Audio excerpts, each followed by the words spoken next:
Everybody, back again, and today we're going to be taking this chunk of coil spring and we're going to be making a blacksmith knife using the hammer we refurbished in a recent video. I've been wanting to try out this 3-pound that I made the handle for and refurbished for a couple days now. So I figured, why not just use a simple piece of coil spring, make a simple little blacksmith knife, just to give this a test drive and see how much I like it. I usually swing this monster of a 4.5-pound when I'm working coil spring, and I'm getting tired of my arm feeling like it's going to fall off at the end of the day. So we're going to go down to this little 3-pound and see how well this does for me.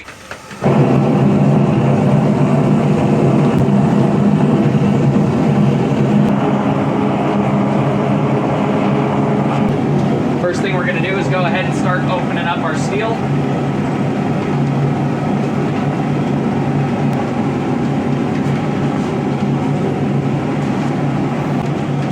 Brush, get all that surface scale off of there, get that knocked nice and clean.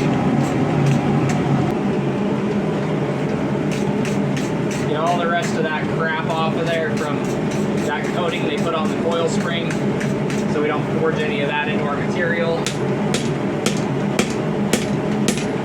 Start straightening up our material here.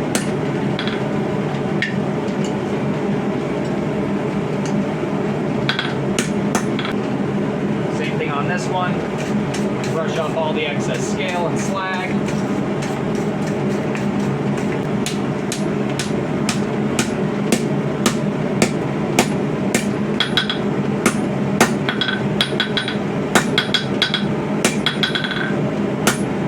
Now I can start drawing out what's going to become our handle.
We've got a good amount of that drawn out. We can start to taper the end over here.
shriveled up eventually, and this will be bent over to make the handle.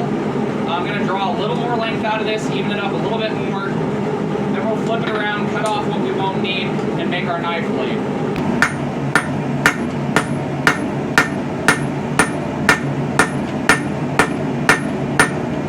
So like I said before, we're just going to go ahead and we're going to tune up this whole tang, get a nice long taper on it.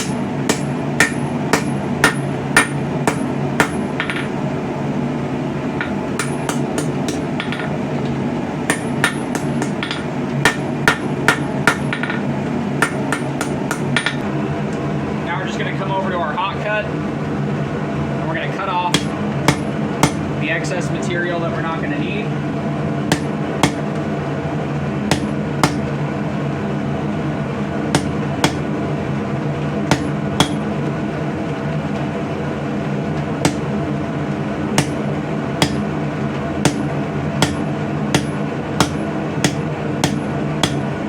So far, I'm really digging on this hammer. Just heavy enough to do what I want it to do,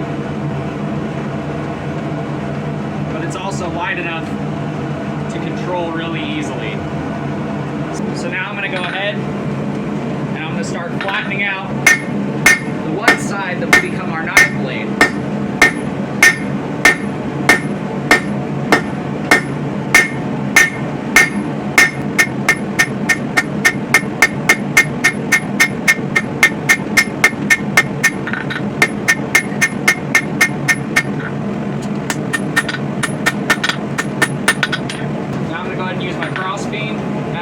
Widening out the area that will become my blade.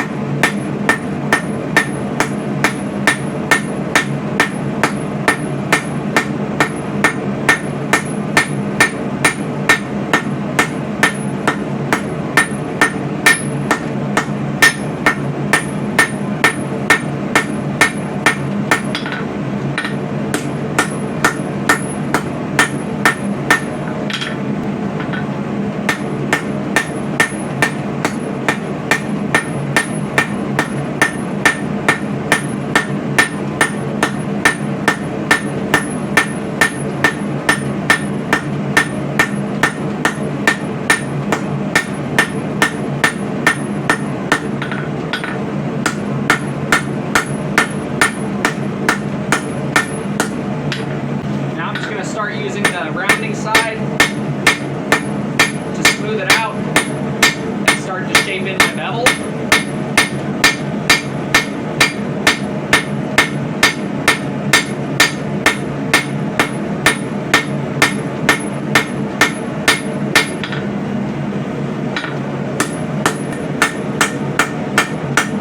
So doing this is going to give me a nice thick spine all the way through and a nice thin bevel that runs all the way across. So that way it acts almost like I flat ground it. As you can see, there's still some crossbeam hammer marks that I need to clean up back here. So I'm going to go do that on the next teeth, and I'm going to round a section here. And that's actually going to be where the tang bends back in on itself. And you'll see that later. Once we get that addressed and we get some things smoothed up a little bit, I'm going to go back to the hot cut and I'm going to cut off a point, and we can continue shaping from there. So now I'm just going to address those cross-beam marks that I left in there. We're going to come over to our horn.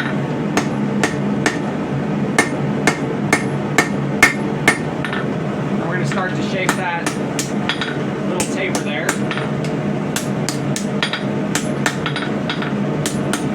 Kind of smooth up the edge bevel a little bit more.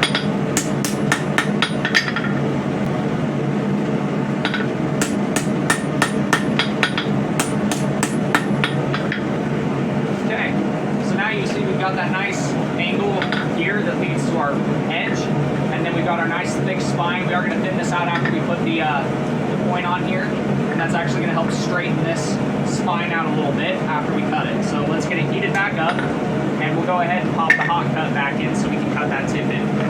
So to cut in my tip here, I'm going to come up on my first end where I'm going to mark for where the cut's going to start, and then I'm going to come back over here where I want to angle that cut to.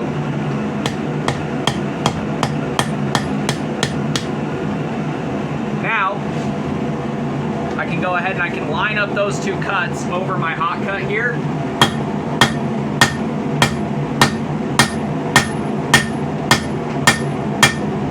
And I can make a nice connecting line where I'm going to cut that off. That way I can feel for it, and I can know I'm on that same angle for every hammer blow. So these blacksmith knives date back all the way to the Vikings. They were the first ones that we know of, as far as I'm aware, to have made these knives. And in my opinion, it's because of the lack of availability of steel or good materials at the time, and the difficulty of finding things you wanted. Go ahead and we're going to work that spine down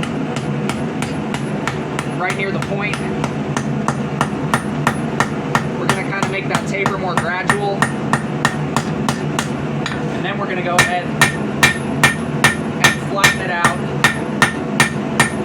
a little bit more.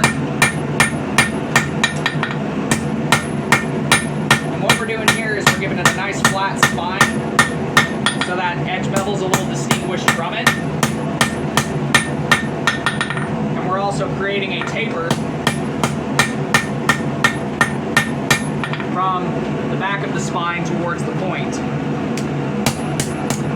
We turn back to that bevel. Right at the base of that bevel, we're going to start drawing it out some more.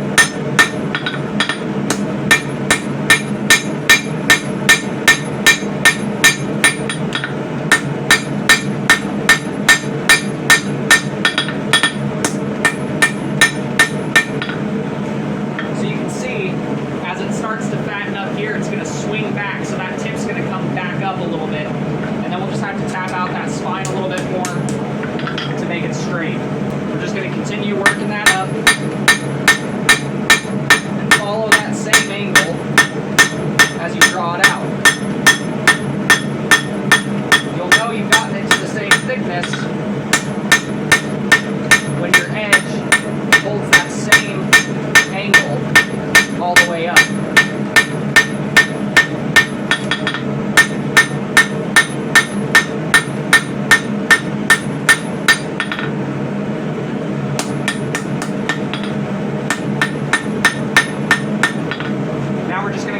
That spine a little bit more, get that straightened back up on the next teeth. We're just going to work that spine straight again.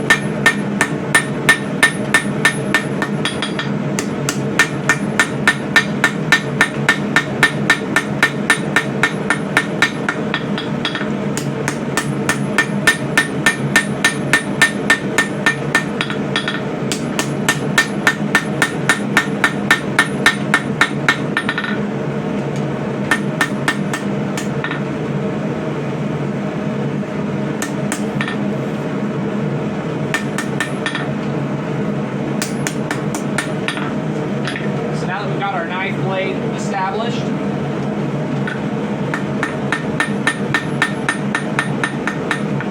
We can go over and we can continue working on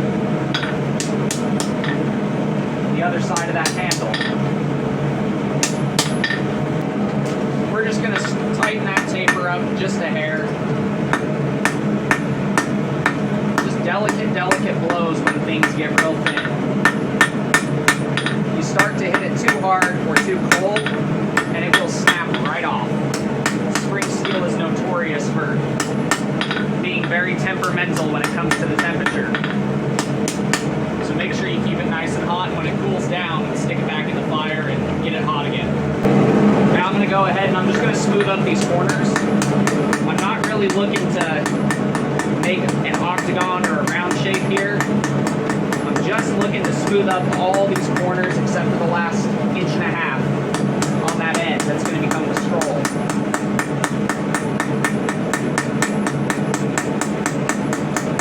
And I'm doing this for 2 reasons. One is for comfort. Nobody likes sharp handles, so you don't want sharp angles on your handle here. And for aesthetics, because I'm going to do a twist on this. I don't want a sharp twist, I want a nice soft twist. clamp the blade down in our vise here, right where the intersection of the handle and the tang are going to meet. We're going to twist it about halfway up.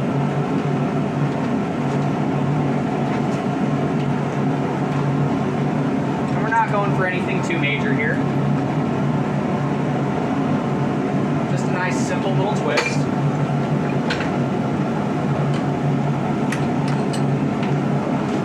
If you get any bends in your twist or anything's uneven, you can always come over to a full wood stump with a rawhide mallet or a wood mallet and do some gentle straightening.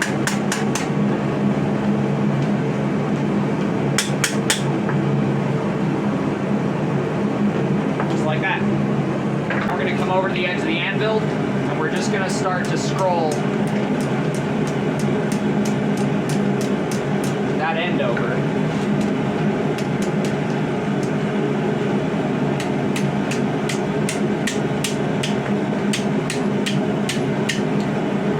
Scroll it in the opposite direction. Then we're going to bend our handle here.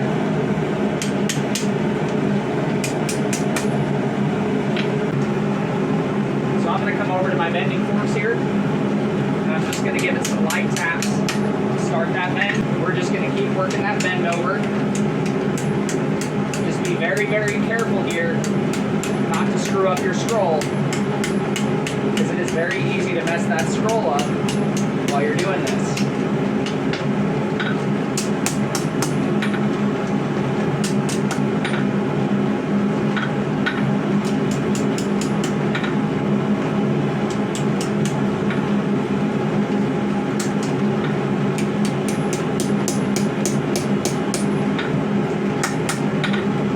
So now we've got our knife forged out. I'm just going to heat it up a few times, brush it off, make sure it's nice and clean. And then we can go over, heat treat it, and then get it ground up and we'll be all set. So brushing your steel is going to do a few things for you. It's going to help you see any hammer marks that are hidden in there. And it's going to save you a lot of time at the grinder. Think about this as an angle grinder wire brush, except even more effective. Because since the steel is hot and the oxides are loose, everything isn't settled to room temperature, you'll be able to get it off a lot easier. Now that we've got the handle all brushed up, we're just going to go ahead and slap it back in and brush up the knife blade.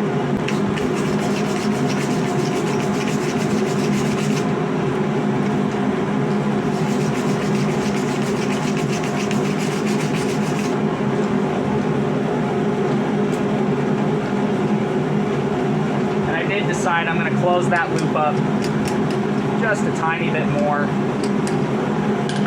make it a little more comfortable. Okay, now we're going to let it cool to room temperature, get it to cherry red again, let it cool to room temperature, basically normalize or anneal the blade, and then after that we'll go ahead and do our heat treat. And I'm just going to do an edge quench on this.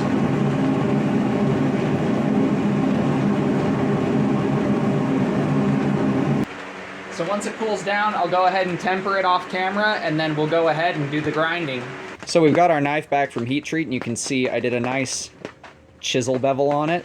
I did this because the more traditional old Viking style pocket knives like these would be a chisel grind. I assume that's because they did a lot of wood carving and whittling and you know, fixing up their axe handles on the fly, fixing up things on the fly. So it's a nice little carving. It'll be a almost dropped it. It'll be a nice little carving knife. Now I'm just going to go ahead and grind the edges on this, get this blade nice and cleaned up.